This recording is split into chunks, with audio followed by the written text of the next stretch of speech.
2307, which is being consolidated for presentation purposes with the next public hearing, which is conditional use number 2369, Leeward Chase, Delaware, LLC. And we're doing that and we're permitting that because these two items go hand in hand and are essentially the same application, but the law requires us to address them as two separate things, so that while we are allowing consolidation for presentation purposes, we will be voting on them at the appropriate time as two separate motions. All right, Mr. Whitehouse. Thank you, Mr. Chairman. Ordinance 22-07 is an ordinance to amend the future land use map of the comprehensive plan in relation to tax parcels in its District 135, map 15, parcel 98.00 and 98.01 for properties located on the south side of Lewis Georgetown Highway, which is Route 9, approximately 0.4 mile east of the intersection of Sand Hill Road, which is Sussex County Routes 319 and Lewis Georgetown Highway. The 911 address is 22242 Lewis Georgetown Highway, Georgetown, and the tax parcel is District 135, map 15, parcels 98.00 and 98.01. Specifically, Mr. Chairman, the request for the ordinance is to amend the area designation on the future land use map from the commercial area to the developing area. And then submitted into the record for Ordinance 2207, we have a copy of the application form submitted by the applicant and the accompanying exhibit map. We have a copy of the ordinance introduced by County Council on January 3rd of this year. We have a copy of the applicant's statement 2+. I would note we have received no plus comments for this, and it will have to go through the new plus procedure as part of the ordinance for the future land use map amendments. Application CU 2369 is an ordinance to grant a conditional use of land in an agricultural residential district for multi-family dwellings, 106 units, to be located on a certain parcel of land lying and being in Georgetown 100, Sussex County, containing 50.8 acres more or less. The properties are located on the south side of Lewis Georgetown Highway, which is Route 9, approximately 0.4 miles east of the intersection of Sand Hill Road, which is Sussex County Route 319, and Lewis Georgetown Highway. The 911 address is 22242 Lewis Georgetown Highway, Georgetown, and the tax parcel ID is District 135, map 15, parcel 98.00 and 98.01. Submitted into the record for the CU application is the applicant's conceptual site plan, a copy of the applicant's exhibit booklet, a copy of a letter received from the Sussex County Engineering Department, Utility Planning Division. We have a copy of the DELDOT Service Level Evaluation Response. We have a copy of the State Plus comments and the applicant's response to the State Plus comments. We have a copy of a letter received from the Federal Aviation Administration. We have a copy of a letter received from Tidewater Utilities. We have received the applicant's assessment of environmental conditions, and I would note for both, Mr. Chairman, we have received 0 comments. Thank you. All right, sir, we thank you. The chair recognizes Mr. Fuqua. For the record, my name is James Fuqua. I'm an attorney here in Georgetown, and I'm representing the applicant. And for the first time ever, this is the first occasion I've had to say to you, good afternoon. Good afternoon. And congratulations on your new starting time. We often wonder what you look like in the daylight. With me are Jack Hayes on behalf of the applicant, Jason Palkowitz of Solutions IPEM, and Ed Linné of Environmental Resources. There was an exhibit book that was submitted. It contains relevant information about the application, including the applicant's plus response and the Section 99.9C report, which we did, which is, that's for subdivisions, but I think it's inclusive, so we just put it in there for the information provided. As was noted, there are actually 2 applications being presented, which are related. I'm going to address them all in this presentation, and that will be the record for both those applications. The first application is a conditional use application for multifamily dwellings consisting of 106 units in 53 duplex buildings. And the development is proposed to be called Leeward Chase. The second application is to amend the parcel's future land use map designation from the comprehensive plan by changing it from an existing commercial area designation to a developing area designation. The parcel of land involved contains 50.79 acres. It's located on the south side of Route 9, just east of the town of Georgetown municipal boundary. The area surrounding the site contains a really wide variety of existing uses. To the west or left of the site are some residential uses and woodlands. You can actually see all the way to the left is the Sussex Academy. To the north, on the north side of Route 9, there's some homes, and then there's also a strip of commercial C1 zone land that contains a number of businesses, including ServPro, Dixie Construction, Dell Home Healthcare, and Tech Gas. There's also a number of other businesses in that area that are approved as conditional uses. To the east or right of the site, fronting on Route 9 is the Route 9 liquor store, and the rest of the eastern boundary of the site is adjacent to the Sports at the Beach facility, which, as you know, was approved as a conditional use as a baseball facility geared toward youth baseball tournaments. Sports at the Beach is approximately 100 acres in size. It contains 16 baseball fields, a welcome center, concession stands, what's referred to as an academy building, and also on-site accommodations for players and I believe their families, which has playgrounds, a basketball court, and a swimming pool. The southern boundary of the site will be adjacent to the future Lewis-Georgetown bike trail. The trail now exists from Lewis to, I believe, Fisher Road, and also the first section going east from Georgetown has been constructed. When that's completed, it will be possible, if you want to actually ride your bike from Georgetown to Lewis and to Rehoboth Beach on the bike trail. The bike trail actually is located adjacent to and on the north side of the railroad right-of-way track, which goes from Georgetown down to Gravel Hill. That track is still in use. As you recall, it's basically been decommissioned from Lewis out to Gravel Hill, I believe. But this still is an active track. So the bike trail will actually be, as I said, on the north side of the track, and there will be a security chain link fence actually separating the trail from the actual rail line where that's located, where the active rail line is located. And I believe that's already been done on the first Georgetown section of the trail. On the other side of the railroad line is the large Delaware Coastal Airport property, which is zoned industrial and owned and operated by Sussex County. So basically you literally have planes, trains, and automobiles and trucks and baseball and a lot of things going on in this area, as well as retail and residential. So I think I know it's a pretty unique mixture of uses going on. Now, the Leeward Chase application was reviewed as part of the PLUS process back in March of 2022. The PLUS comment letter was issued by the Office of State Planning Coordination in April of last year. The PLUS letter states that the site is located in investment levels 2 and 3 under the state strategies plan. Both those areas are areas where growth is anticipated. And the PLUS letter also notes that the site is in a growth area under the county comp plan. Most, if not all, of the actual proposed site development will be located in the investment level 2 portions of the site, which the state strategy plan indicates is an area where the state does support and encourages a wide variety of uses, including departure from typical single-family developments in order to promote a broader mix of housing types with open space and recreational activities. The investment level 3 areas are the areas that actually are wetland areas which will remain undisturbed. Now, as I stated, the application is proposing 53 duplex buildings, which would contain 106 residential units. The land is zoned AR1.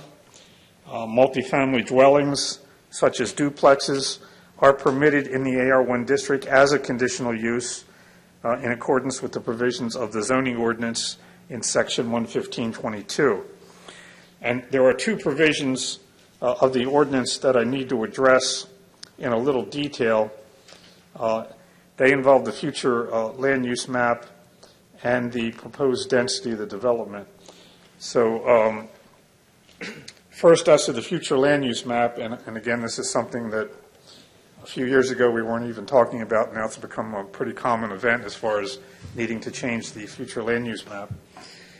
The site of a conditional use for multifamily units in an AR1 zone must be located in certain growth areas. And that's stated in the zoning ordinance. And the growth areas, of course, are referring to the to the comprehensive plan. So those areas that permit conditional uses for multifamily are the town center, the coastal, and the developing growth areas. So there are the three growth areas. Our site is in a growth area, but it's currently designated as being in the commercial growth area. Jamie, can you put up the future land use map?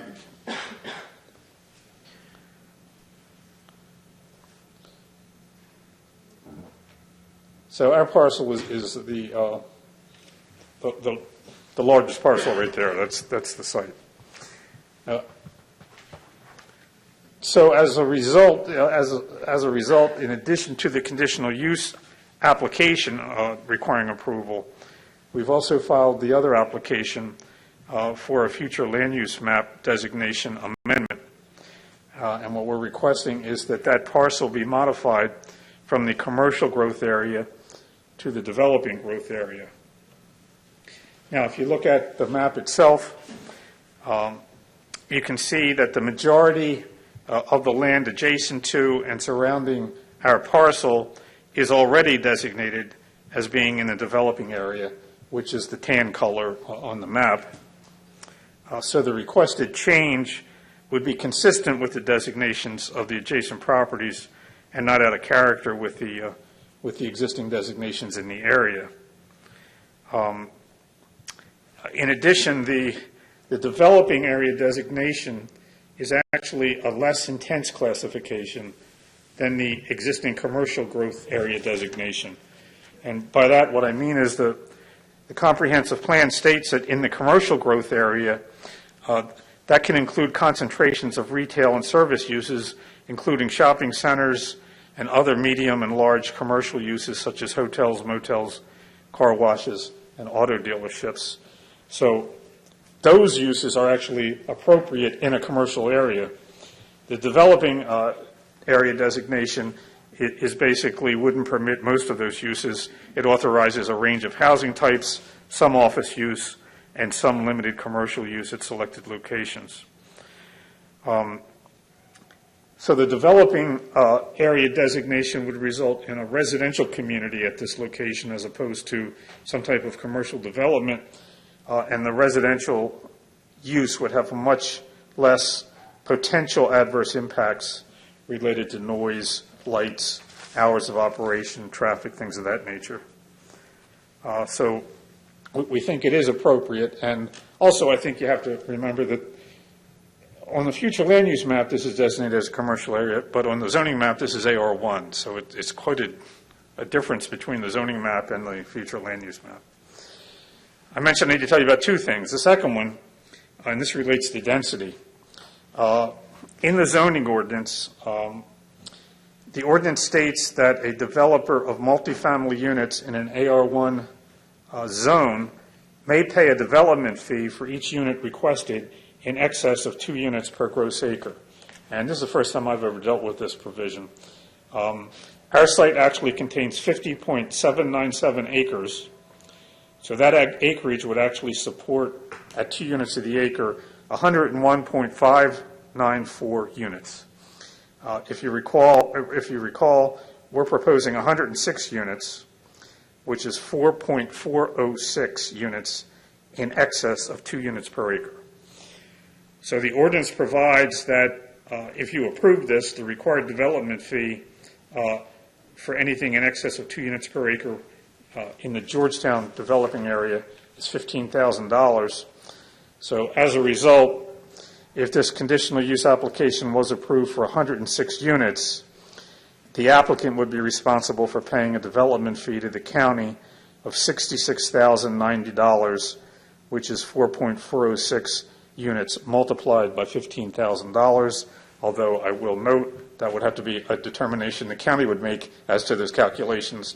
That's not for me to calculate that. The proposed conditions I will submit note that there will have to be a development fee paid if the 106 units are approved. I don't specify what that amount is, and that would be something to be determined.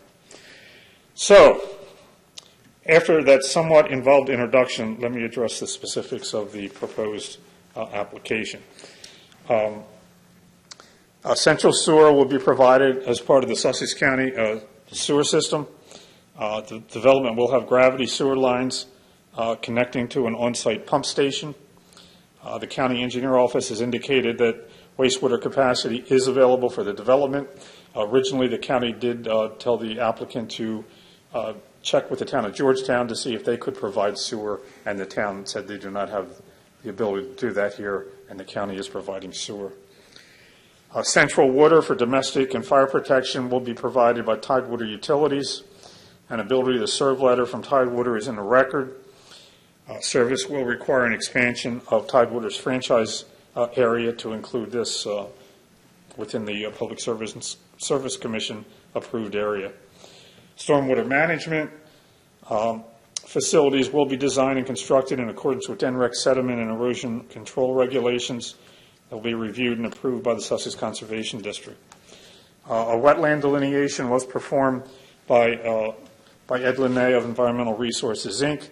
That delineation determined that the site contains 17.55 acres of federal jurisdictional non-tidal wetlands. It's located on 3 areas. Jamie, could you switch back to the aerial? The wetland areas are located in 3 areas, one along the west boundary, which is the left again, one toward the center of the property, and a larger area on the southeast side of the property, and of course they are the wooded areas that are shown there. And I would say that was submitted to the Army Corps of Engineers, and Mr. Linné has just advised me that he has just received the approved jurisdictional determination from the Army Corps. As can be seen, the non-tidal wetland areas are forested. They will remain undisturbed except for a road crossing and a pedestrian trail crossing over a very small area. The road crossing is along the line of the trees to the right there, and to my memory is, you'll see that oval shape there. My memory is that from long ago when I used to come over to Georgetown, that was a harness practice track, and that was for years and years. And back in the 60s and 70s, there actually was a harness racing facility on the other side of the road there. So that's what that old track is there. And where it does cross the wetlands, there's an existing culvert there that was part of the basically farm road. Jamie, maybe if you could switch to the site plan. Yeah, that. Can you blow it up a tiny bit? So the crossing would be right here, and then there's also a pedestrian trail right here. And of course, those crossings would be done in compliance with Army Corps regulations, but would be authorized under existing law. Now, this application was filed before the adoption of the resource buffer ordinance, so it's not technically subject to that ordinance.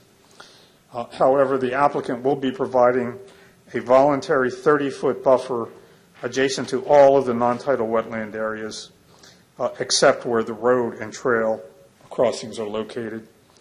And that 30-foot buffer would actually, I believe, comply with the buffer that's required by the new ordinance.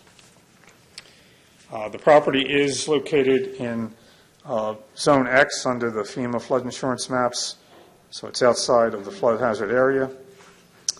I already mentioned that the Delaware Coastal Airport is located to the south of the property. As the airport is configured, the actual runway takeoff and landing glide path actually goes over sports at the beach. And this site is not actually impacted by that. However, the applicant did contact the Federal Aviation Administration, the FAA, and per federal regulations, they conducted an aeronautical study, and they did issue a determination of no hazard to air navigation notice dated April 3rd, 2022, and copies of those are in the record, as Jamie mentioned. The U.S. Fish and Wildlife Service indicated there were no records of any federally listed species or critical habitat on the site. As to traffic, DelDOT indicated that based on traffic generation, the applicant could pay an area-wide study fee in lieu of a traffic impact study. Route 9 physically meets the DelDOT road standards of 12-foot travel lanes with 10-foot shoulders, so no additional roadway improvements on Route 9 are required. The applicant will dedicate a 50-foot right-of-way from the center line of Route 9 along the site frontage if that right-of-way does not already exist. The applicant will also dedicate a 15-foot wide easement along the frontage right-of-way to DelDOT and will construct a 10-foot shared use path along the frontage of Route 9. As far as services, the site is located in the Sussex Central School District, and fire protection is provided by the Georgetown Fire Company, which is located nearby in Georgetown. As to the site development design, as I said, Leeward Chase will be composed of 53 duplex buildings containing 106 units. The gross density of the development would be 2.08 per acre, which is consistent with the density permitted in an AR1 zoning district. 60% of the units would be two-bedroom units with a one-car garage, and 40% would be three-bedroom units with a two-car garage. The entrance to the development would be from Route 9. It's approximately at the center of the site. It'll be at a location approved by DelDOT, and it will be designed and constructed in conformity with DelDOT requirements. It scales a little low, but the buildings, the internal streets, and the stormwater facilities are located as depicted on the preliminary site plan. There will be sidewalks on both sides of the development streets with non-intrusive street lights. Basically, the cul-de-sac roads have some turnarounds at appropriate locations. There's also some additional parking where off-road parking where that could be located without interference. As I said, there will be a 10-foot wide public shared use path along Route 9. That frontage would actually, so the path is running along Route 9. The sidewalks would connect to that path right there, and there would also be a sidewalk connection right here at the end of this cul-de-sac to the path along Route 9. This area right here would also have a reinforced area that would serve as an emergency access for emergency access only in emergency situations if the entry was blocked or something of that nature. So it would be for ambulances, fire trucks, things of that nature. There will be a school bus stop located along Route 9. The exact location of that would be coordinated with the school district. There is a centrally located recreational area right here. That would contain an outdoor pool and bathhouse and a building with a meeting room and storage area. It's proposed that the recreational amenity would be completed prior to the issuance of the 60th residential unit building permit, which would also be the 30th duplex building permit. There's a trail, as I mentioned, connecting the units on the rear of the, toward the rear of the property to the recreation area. That's the trail. That's the trail I mentioned right here. And if permitted by DelDOT, there will also be an internal trail connecting the streets to the bike trail on the rear of the site.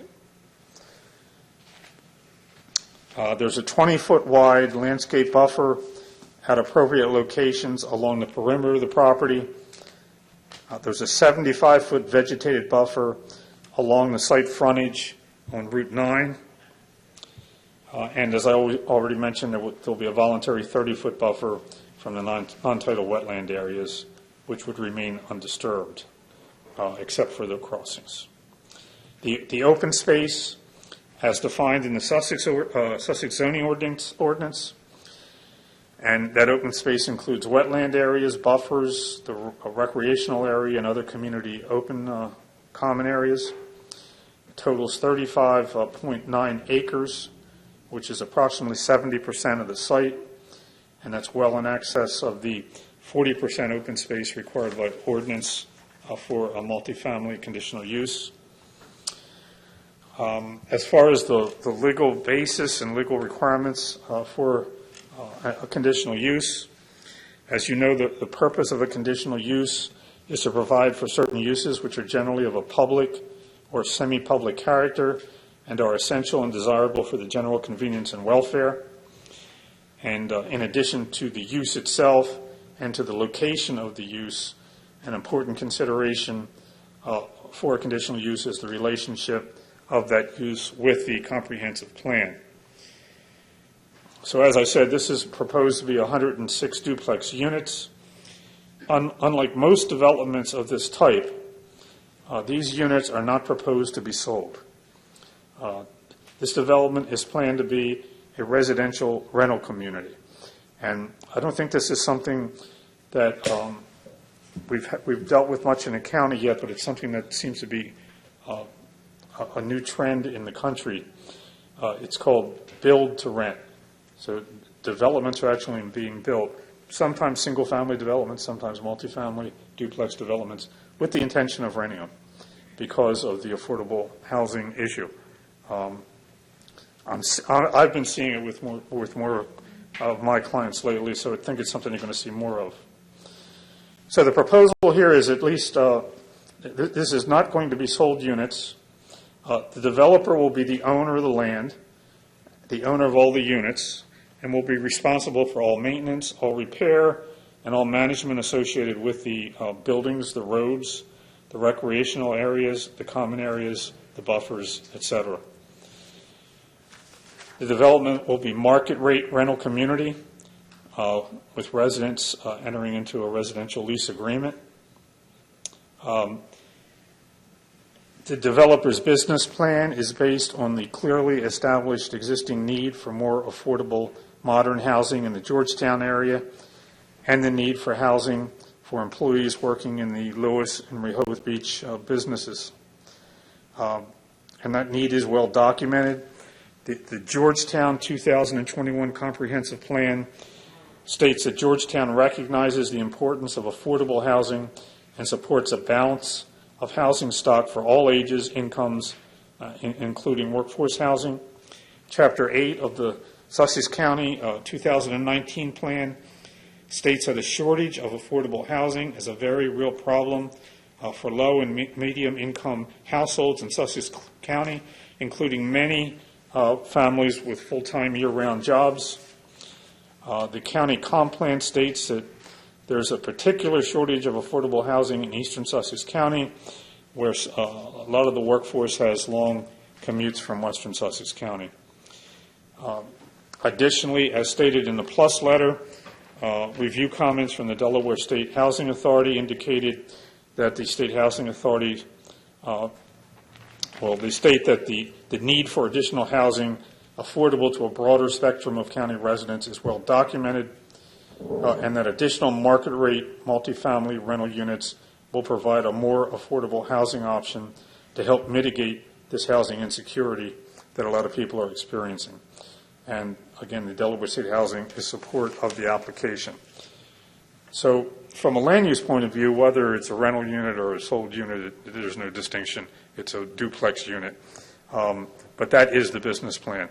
If the situation ever arose in the future that this would be sold for some reason, it would be subject to the Delaware condominium law, made a condominium, and the responsibilities of the owner would be taken over by a condominium association. Rather than do that right up front, again, the initial stage is going to be a rental community. And but you're going to use a condominium regime to no, build them? with one owner, nothing has to be done. Well, I know, but that's why I'm asking you, Yeah. because if you're going to condominiumize them at some point. No, there's no plan to do that. I'm just saying if, I would anticipate the question of, well, what about if the rental doesn't work, or what about if you want to sell them? It can be done through creating a condominium regime. That's okay. All right. There's no intent to do that. There's no need to do it because there's going to be one owner. I understand. All right. I didn't know. I just was asking the question if you were doing that from the outset. Yeah, no. That was simply somebody's plan B. Yeah, no, I just meant that as a. Okay. Now, I do have proposed findings and conditions for your consideration, which I'll give to Jamie.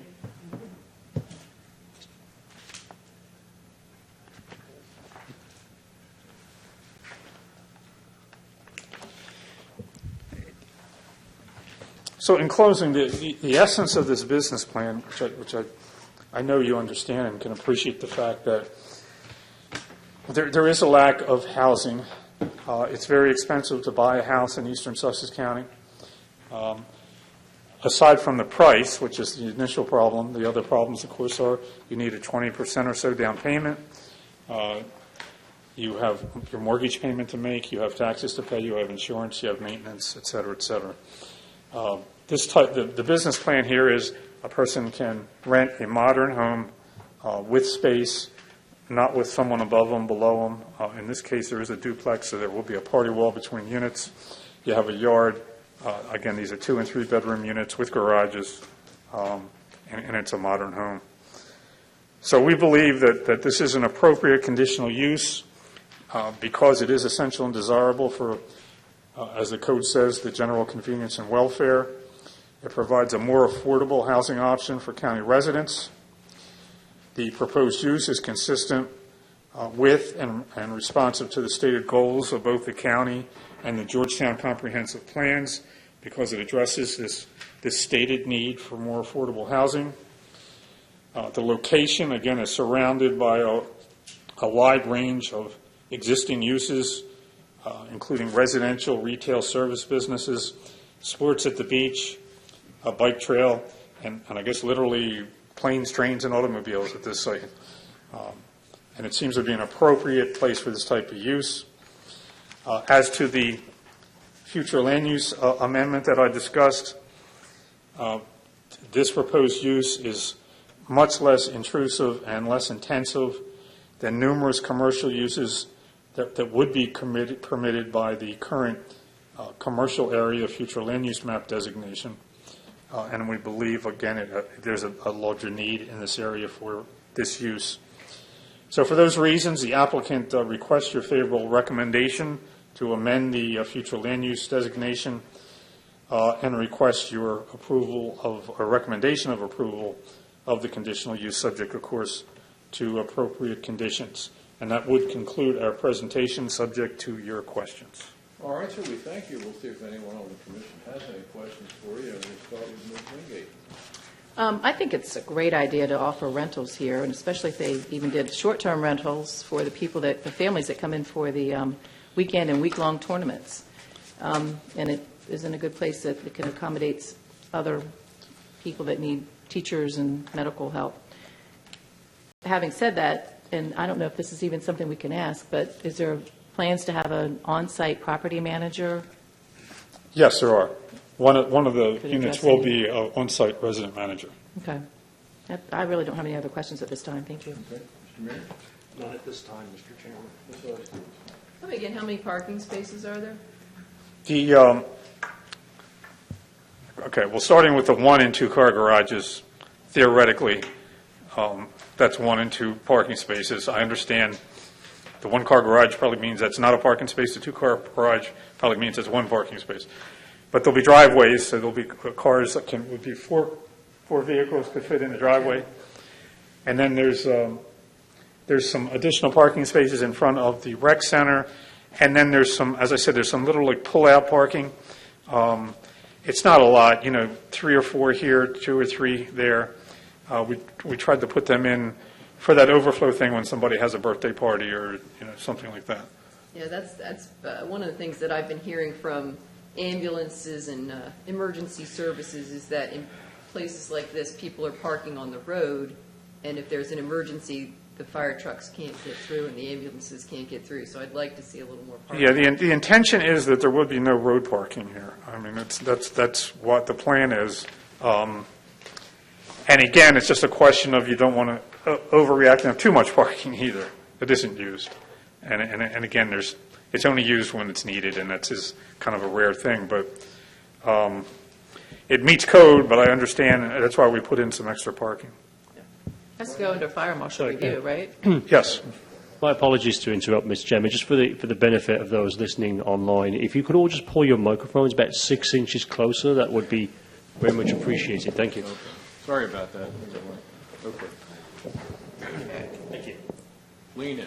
Lean in. But we can certainly, if there's anywhere to put some additional spaces, we can try to do that. I would like to see more parking, just Yeah. knowing that I've pulled into places like this before and said many things that were not Christian about not being able to find a place to park. So anyway. I have concerns about the lighting from the softball fields bleeding over onto these people's homes up there at the front. Is there anything going to be done to try to keep them?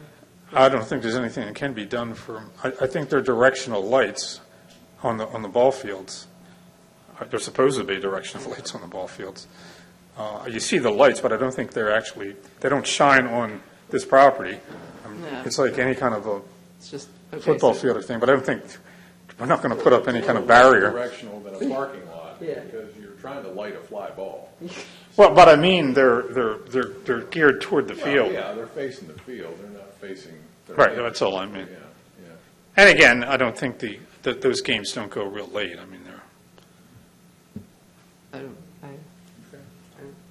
Just out of curiosity, and this isn't necessarily land use, what is market rate for a 2-bedroom apartment, or 2-bedroom? let me refer to Mr. Hayes for that, because I have no idea.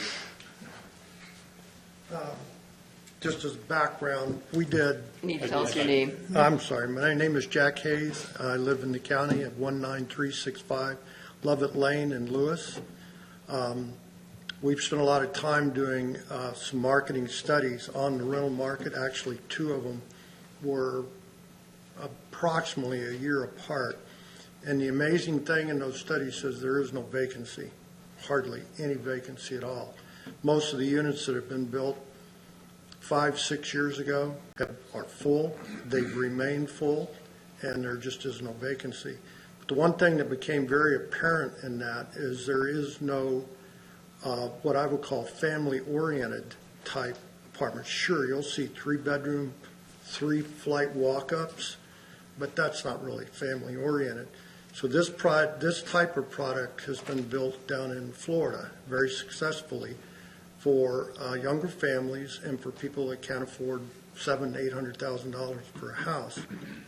The rental market, probably the 3 bedrooms in the study, it suggested a rent somewhere between $1,700 and $1,800 a month, and that includes all of your maintenance, exterior maintenance. We mow the yard, we take care of the leaves, we mulch everything. It's a lock it and leave it type of a situation. The smaller units would probably be around $1,375 to $1,400 a month. So they're very competitive with apartments.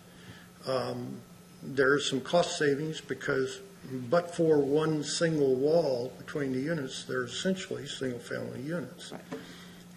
But because of that, we can have some cost savings, which will keep our rents down to a level where we'll be very competitive. So that's what those studies pointed out. And this would be annual rents without ma'am. subletting? There would be no... No, it's or it would be owned by the ownership. And then the intention, as Mr. Fuqua pointed out, the intention here is not to build something and then change your mind and sell it off as condominiums when maybe the market improves or something. This is a business plan. The business plan is to hold these, probably refinance them with a 223, FHA 223F program, maybe put them in a pool, put those pool of mortgages in a certificate, the way that you finance multiple units like this. And my partners have done this over and over again. So they think this is a great opportunity. And the market study said this is a niche that is not being fulfilled in Sussex County right now. No, I'd agree with you. I was just asking because the reason that nobody can find rentals around here is because people have bought the places and then are renting them out on a Exactly. weekly basis. No, that's not our intent at all. So, okay, thank you. You're welcome. No question. I'm done. No question. Okay. Not for me, thank you.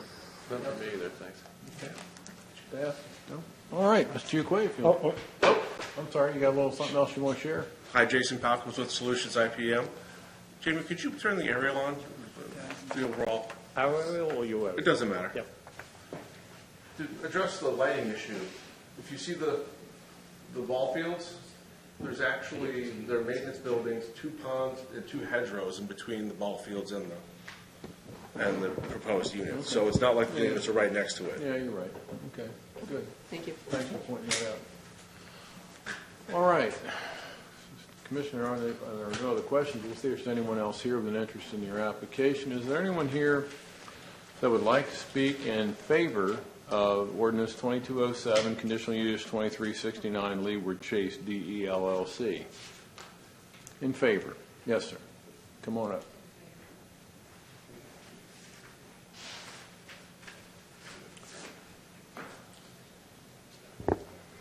And if you'll introduce yourself, you may have the floor. Yes, my name is Raymond Hopkins, and my wife Joanne and I own the property directly across the street from this, Serpro of Sussex County. It's 2 parcels, and my concern, and I ask for your consideration as a planning committee to consider the traffic. There are trucks and employees coming 24/7. We're a fire, water, and mold restoration company, and we have people coming and going. So I don't know, Mr. Fuqua eloquently described the DelDOT proposal and whether or not a traffic light or some other kind of safety features will be implemented at that intersection of where the people come and go from this new community that will directly affect Serpro of Sussex County and its employees. So I ask for your consideration of that. Thank you. Get your Del rep here. We could. We happen She to looks have anxious. a representative from DelDOT with us this evening. This is part of our ongoing effort to increase intergovernmental coordination and good relations, and they very graciously supply us with an expert. So, Hello, Planning and Zoning Commissioners. Happy New Year. This is actually my first time here this year. Jennifer Sinelli Miller for DelDOT Planning.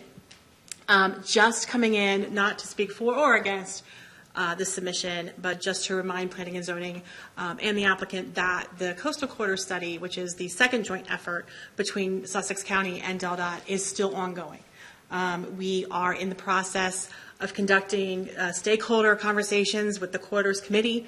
They're actually going to be discussing the US 9 corridor on February 13th. We anticipate being out to public workshop later this spring, and then we'll have probably a final report sometime late summer, early fall. At least that's our hope and dream. But again, there's a lot that needs to be done in conjunction with the applicant, with DelDOT development coordination, and then anything that comes out of this study that might be a recommendation or something that we would see moving forward to improve travel around this corridor would need to be kind of adhered to. They might be asked to contribute to some of those changes or implementation of those projects. So just wanted to make sure this got on record because I didn't hear anybody comment about the study. So again, just very happy that it's still ongoing and it's really moving it forward in a really good direction. All right. Okay. Thank you. Very much. Okay. All right, is there anyone else who would like to speak in favor? Is there anyone here that would like to speak in opposition to ordinance 2207 or conditional use number 2369? Opposition, yes, sir. Come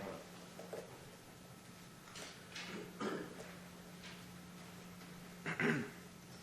Good afternoon, everyone. My name is Harry Allen Larson III. I own the majority of the property that butts up to this development, from Rogers Avenue to Larson Lane to the pie piece of woods that goes pretty much 3/4 down.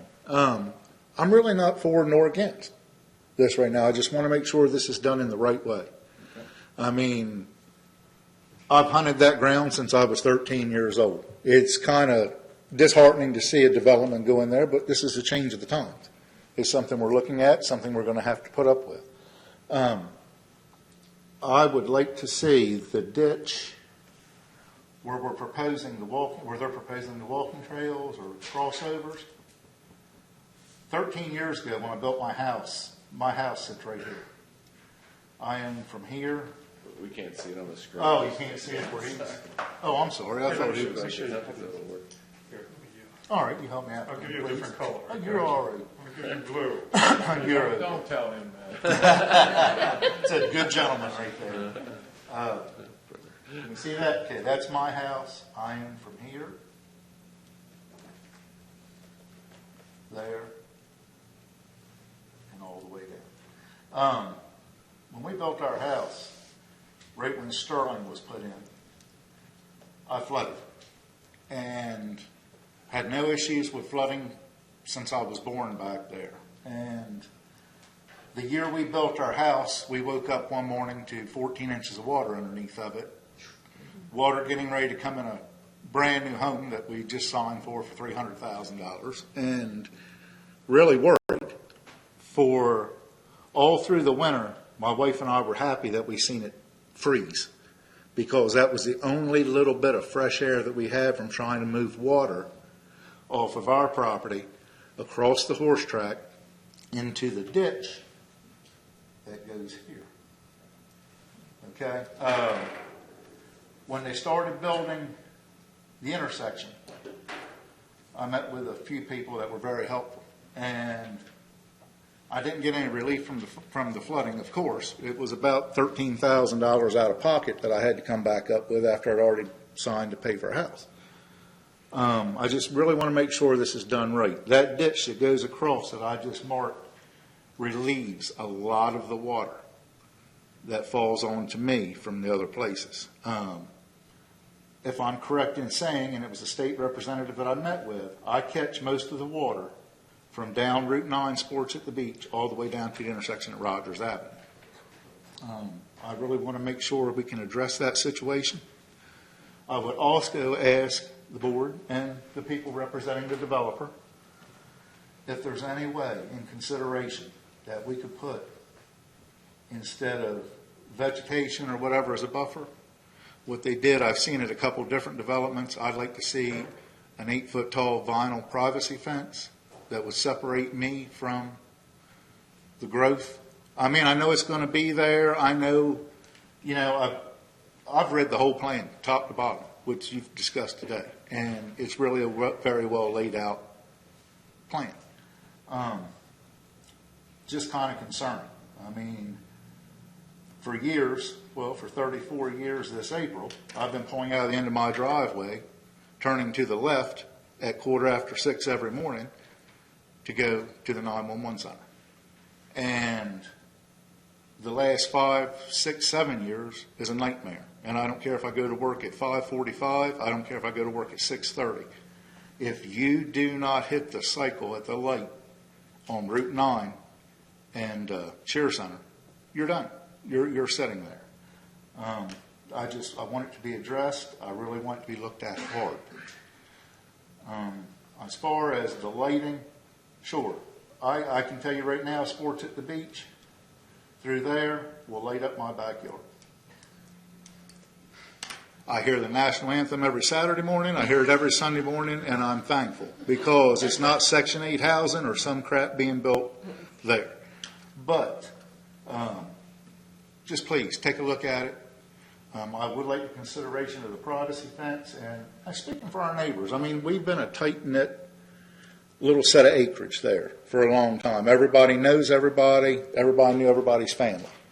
And just for the sake of our neighbors being at ease, and myself too, I mean, myself included, I would like to, the consideration of just kind of easing the sights of the development. I thank everybody for their time, and thank you very much. All right, sir, we thank you. Anyone else like to speak in opposition?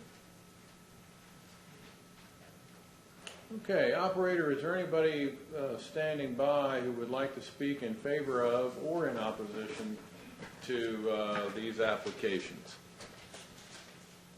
If there is anyone on the line in favor of or in opposition to this application, please dial 5*.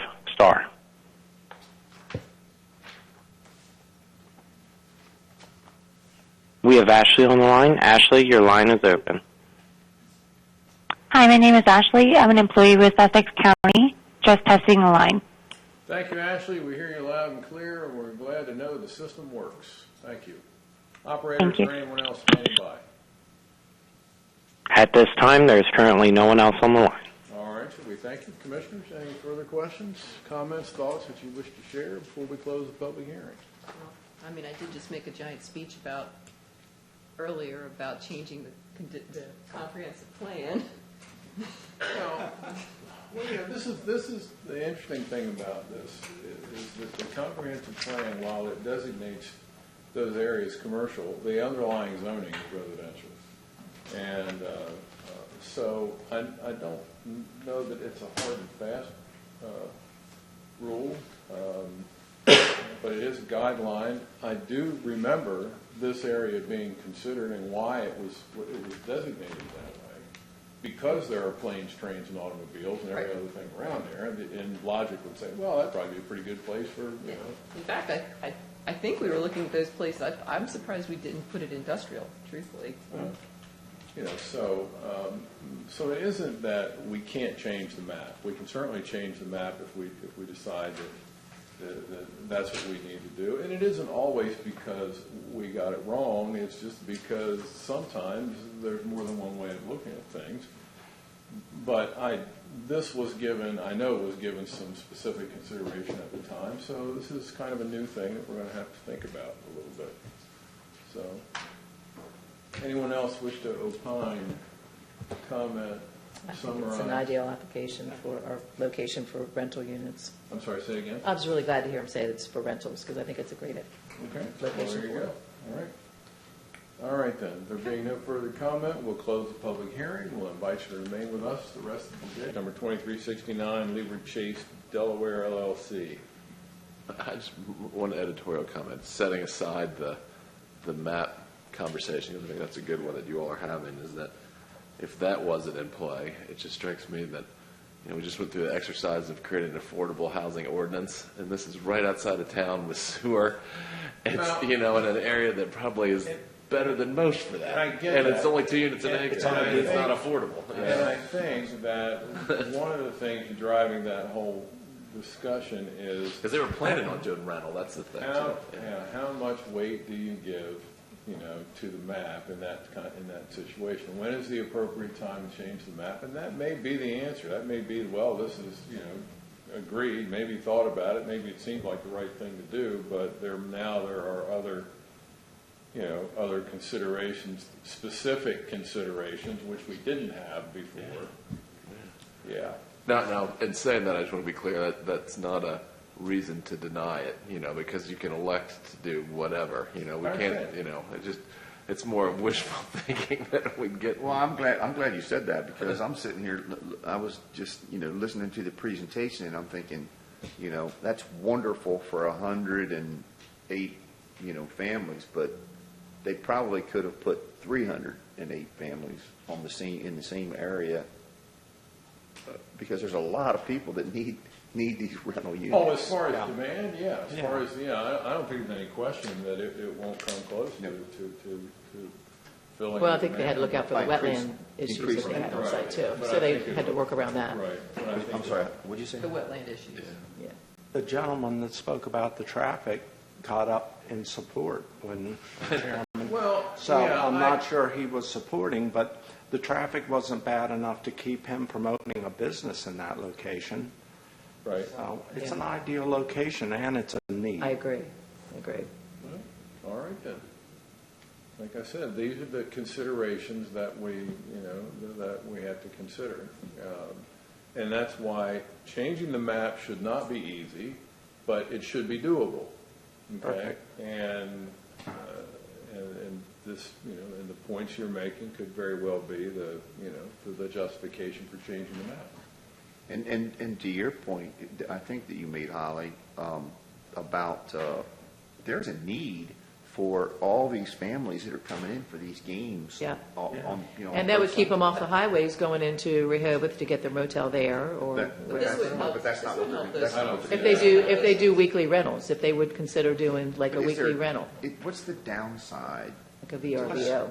Well, if they did that, then that's, Yeah, but we got to look at its houses, Yeah, whether they're yeah. owned, Right, or yeah, whether they're rented. but there's certainly the need for, Just kind of a side note, I guess. Well, there was supposed to be at one point a hotel built on the front of I that, because it's own commercial. really have not asked why that hasn't happened. I need to ask some of yeah, because there's a huge need. friends in the hotel business why that's not a good idea, why nobody's done it yet. I think that might I be. think we have a comment. If I may, speaking just from a little bit of personal experience, my mom manages some of the hotels down at the beach, and during the summer, a lot of the times the families do like to go out of their way to come to the beach when they're doing these tournaments. Just, when they're not at the sporting events, they like to be more so in that hub area. And that's just been something common I've seen over the years with the summer tournaments. Interesting. Was the train track being converted to the bike path during the discussion of the comp plan? So it was always being talked about from like past Alan Harim's to Lewis, but it's always been thought of as being active to Alan Harim, I think, basically, at least the Teldot yard. So the train track played a part in that being zone commercial. Well, yeah, because the train Now provides. it's going to be a bike path. No, train track it's stays. gonna be both. It's rails and trails here, because, But there's still train service to Yeah. the county industrial park Okay. that runs right behind there. Yeah. That's spring stuff. Yes, I mean, it's easy to see how things got to be the way they are. And That makes perfect sense, but I think this is a good opportunity Okay, to well, help with the housing. I don't disagree with that. I don't mean, it isn't- disagree with that, but I I- don't have a hard, yeah, but I'm on the, there's not a lot of places that are that are so good for industrial or light industrial or commercial with a major road, train track, next to the airport where you won't have a complaint from somebody, I mean, I Yeah, understand that's- this is what yeah. these people are coming to do and they want to buy the I think if the property. need was there, somebody would have come with that property, with that purpose. It was one of the things, some of you all remember, and I don't recall this specific property, but we were really having conversations with Mr. Wheatley and Mr. Ross, I remember in particular, about shovel-ready areas for industrial. And the concern with that was you didn't want to color somebody's property that they owned that maybe had no intention of ever doing industrial, color it purple on them on a map, because that was kind of potentially draconian, I guess, the fancy word. But so we kept, a lot of commercial spaces, so there'd be stuff shovel-ready. I mean, there was a real conversation about it. I'm not advocating one way or another. I'm just, I agree with you that there was thought given to this one as opposed to some of the others. I'll just say that. That just ended up more randomly being colored. Right. For what that's worth, which maybe not. All right, well, Well, I'm sorry. I'm just seeing who's got that one. Me. You've got that one, all right, well, we'll see what that motion looks like. So, Mr. Chair, with regards to conditional use number 2369 Leeward Chase, Delaware LLC, I make a motion to defer. Second that. Moved and seconded to defer action on conditional use number 2369 Leeward Trace DE LLC. All those in favor say aye. Aye. Opposed, carried. Thank you. Our next item was